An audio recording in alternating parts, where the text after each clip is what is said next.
آئیے آج کے موضوع پر ایک گہری نظر ڈالتے ہیں۔ ہمارے پاس قوت کے 48 قانون کے کچھ حصے ہیں اور آج بات ہو رہی ہے چھٹے قانون کی۔ عنوان ہے ہر قیمت پر توجہ حاصل کرو۔ جی، یہ بڑا دلچسپ اور شاید متنازع قانون بھی ہے۔ بنیادی خیال تو یہ ہے کہ آپ کو نظروں میں رہنا ہے، نمایاں ہونا ہے۔ ہاں، کتاب کہتی ہے کہ گمنامی یا ہجوم میں گم ہو جانا یہ طاقت کے کھیل میں بالکل ناکامی ہے۔ بالکل۔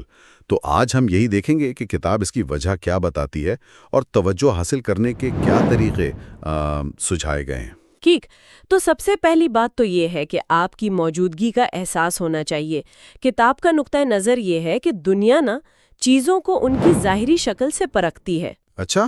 ہاں، اور جو چیز نظر ہی نہیں آتی وہ جیسے ہے ہی نہیں۔ اس لیے پہلا قدم ہجوم میں گم مت ہو۔ یہ تو بڑی اہم بات ہے۔ مطلب انسانی فطرت بھی شاید ایسی ہی ہے، جو سامنے ہے، چمک رہا ہے، اسی پر نظر جاتی ہے۔ بالکل، جو پیچھے رہ گیا اسے لوگ بھول جاتے ہیں، اور کتاب کے مطابق طاقت اور اثر و رسوخ کے لیے نظر انداز کیے جانا یہ سب سے بڑا خطرہ ہے۔ تو سوال یہ ہے کہ پھر نمایاں کیسے رہا جائے؟ کیا طریقہ ہے؟ کتاب کہتی ہے آپ کو اپنی شخصیت کو، اپنے کام کو، ہر چیز کو کچھ ایسا بنانا ہے کہ لوگ نوٹس کریں، لازمی۔ یعنی کچھ بھی کریں؟ ہاں، بڑا دکھیں، زیادہ رنگین لگیں، زیادہ پر اسرار بن جائیں، کچھ بھی۔ مقصد ہے ایک مقناطیس بننا جو لوگوں کی نظروں کو کھینچے۔ مقناطیس، بالکل، جو توجہ کھینچے۔ تو بات صرف دکھنے کی نہیں بلکہ توجہ کا مرکز بننے کی ہے، اپنی موجودگی کو بڑا چڑھا کر پیش کرنے کی۔ جی، اور اس کی ایک بڑی زبردست مثال جو فوراً ذہن میں آتی ہے وہ 19ویں صدی کا امریکی شو مین تھا نا، پی ٹی بارنم۔ ہاں بالکل، پی ٹی بارنم۔ اس کا نام تو اس قانون کے ساتھ جڑا ہوا لگتا ہے۔ شروع میں وہ کسی سرکس مالک کے ساتھ کام کرتا تھا، آرن ٹرنر نام تھا ان کا۔ جی۔ پھر ایک واقعہ ہوا 1836 میں میری لینڈ میں۔ وہ نیا کالا سوٹ پہن کر شہر میں پھر رہا تھا کہ لوگوں نے اسے غلطی سے کوئی اور سمجھ لیا۔ کون سمجھ لیا؟ ایفریم کیوری ایوری۔ یہ کوئی پادری تھے جن پر قتل کا الزام لگا تھا، حالانکہ وہ بری ہو چکے تھے، لیکن لوگ انہیں پھر بھی مشکوک سمجھتے تھے۔ اوہ اچھا، تو پھر کیا ہوا؟ لوگوں نے بارنم کو ایوری سمجھ کر گھیر لیا اور مارنے کو دوڑے۔ وہ تو بڑی مشکل سے جان بچا کر بھاگا۔ ارے لیکن اس کا فائدہ کیسے ہوا؟ یہ دلچسپ بات ہے۔ اس کے باس نے، ٹرنر نے اسے کہا کوئی بات نہیں، یہ تو ہمارے لیے اچھا ہے۔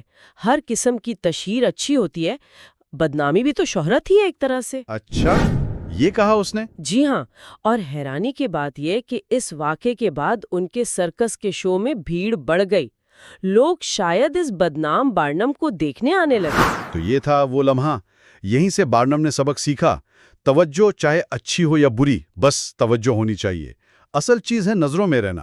بالکل، اگر لوگ آپ کے بارے میں بات کر رہے ہیں بھلے بری ہی کریں، آپ منظر پر تو ہیں، گمنامی سے تو بہتر ہے۔ اور اس نے پھر اس سبق کا خوب استعمال کیا۔ اس کی حرکتیں تو مشہور ہیں۔ ہاں، وہ مثلاً ایک بار اس نے ایک بالکل عام سے بے گھر آدمی کو اپنے میوزیم کے باہر بٹھا دیا، ایک عجیب کام پر۔ کیا کام؟ وہ بس سڑک کے کنارے بیٹھ کر اینٹیں رکھتا تھا، پھر اٹھاتا تھا، پھر رکھتا تھا، بس یہی کرتا رہتا تھا سارا دن۔ ہاں، یہ کیوں؟ مطلب لوگ رکتے ہوں گے یہ دیکھنے؟ بالکل، لوگ حیران ہو کر رکتے تھے کہ یہ کیا ہو رہا ہے، ہجوم لگ جاتا تھا، اور پھر تجسس میں کہ اندر کیا تماشا ہوگا وہ میوزیم کا ٹکٹ خرید لیتے۔ کمال ہے، مفت کی توجہ حاصل کرنے کا کیا طریقہ نکالا اس نے۔ لوگوں کی نفسیات سمجھ لی تھی، تجسس۔ جی، انسان تجسس کا مارا ہے، کوئی بھی انوکھی بے معنی سی حرکت بھی اسے روک لیتی ہے۔ اور بارنم نے اسی کو استعمال کیا۔ اور پھر وہ جوائس ہیتھ والا قصہ، ایک بہت بوڑھی نابینا تقریباً مفلوج افریقی امریکی خاتون۔ ہاں، ان کا کیا تھا؟ بارنم نے انہیں پیش کیا یہ کہہ کر کہ یہ جارج واشنگٹن کی 161 سالہ نرس ہیں۔ 161 سال؟ یہ تو صاف جھوٹ لگتا ہے۔ بالکل لگتا ہے، لیکن لوگوں کا تانتا بند گیا۔ لوگ دیکھنے آتے تھے کہ کیا واقعی ایسا ممکن ہے۔ اخباروں میں بحثیں ہوئی ہوں گی، کچھ نے مانا ہوگا، زیادہ نے نہیں مانا ہوگا۔ یہی تو بحث، شک، تنقید، ان سب چیزوں نے مل کر جوائس ہیتھ اور بارنم کو مشہور کر دیا۔